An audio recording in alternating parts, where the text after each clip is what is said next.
I had recovered enough from Varchas when we arrived at Godfall.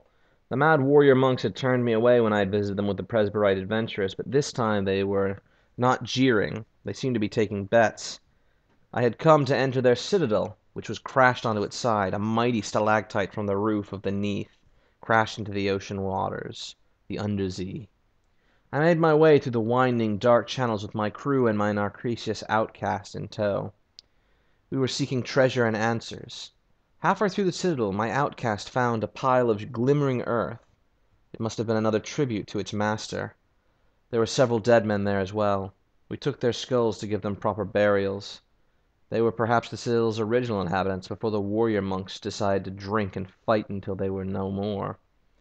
Along the way we fought off a group of men wrapped in bandages. They were not unlike the Venderbite newly dead, but they were brainless, senseless, and we took them down with ease.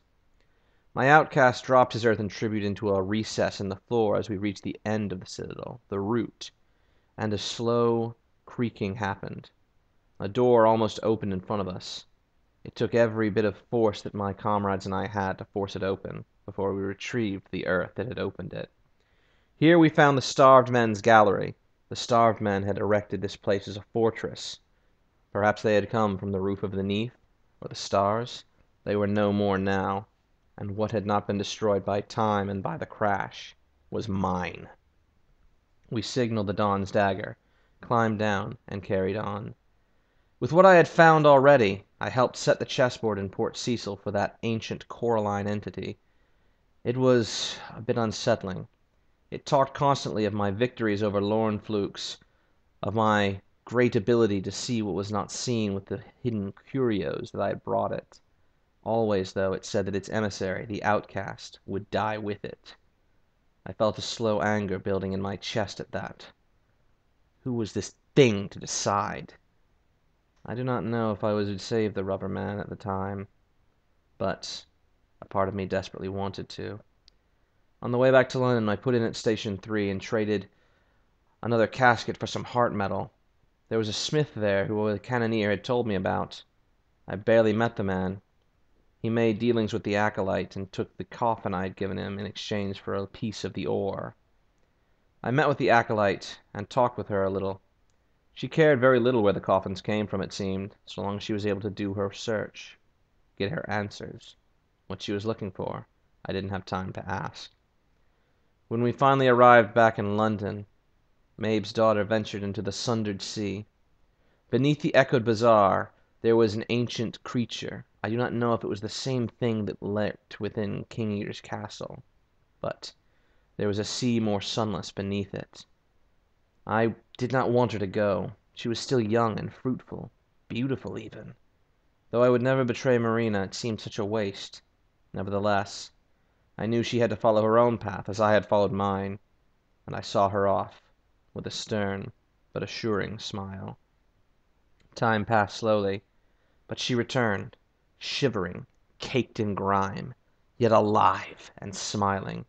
She told me that she had seen the truth, passed through the wicket, and come to see what the Echo Bazaar that lurked within fallen London truly was, and that the truth had come tattooed onto her soul. This tattoo she could show to no one. I decided to rest a bit after that, but I soon made my calls at the brass embassy. Whether the Deviless was safe in London I knew not, but the embassy wanted her, and she wanted to come. So it was my duty to bring her, as soon as I was able. The man with the one eye and the sharp knife was waiting, as he usually was.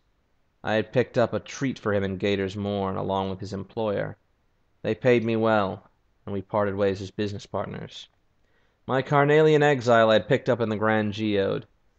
Beneath her darkened sunglasses was a light that shone like the ancient waters beneath the Z. She was more than I had thought. We dined together, and it seemed that she was convinced that the destination was all that mattered.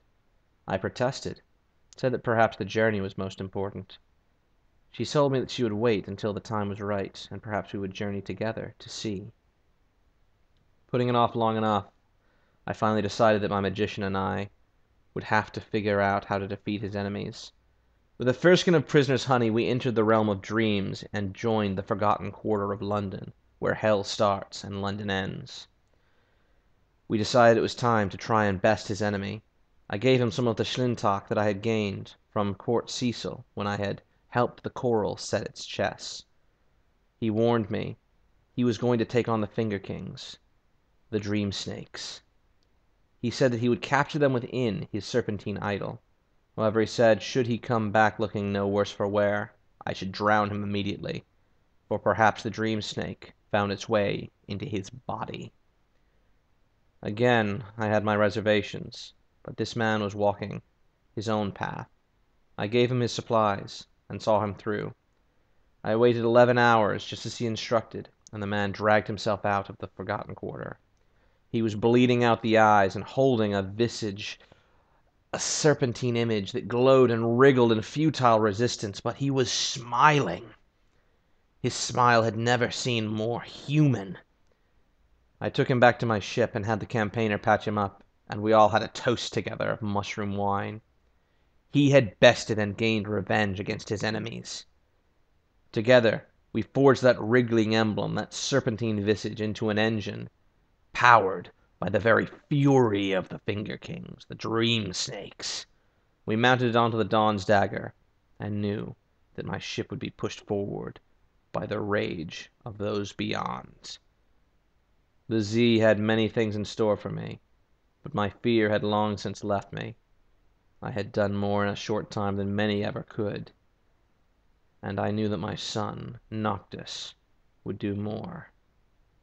I spent time with Noctis and told him of my adventures, balancing the boy on my knee as I smiled at Marina and we had our dinner together.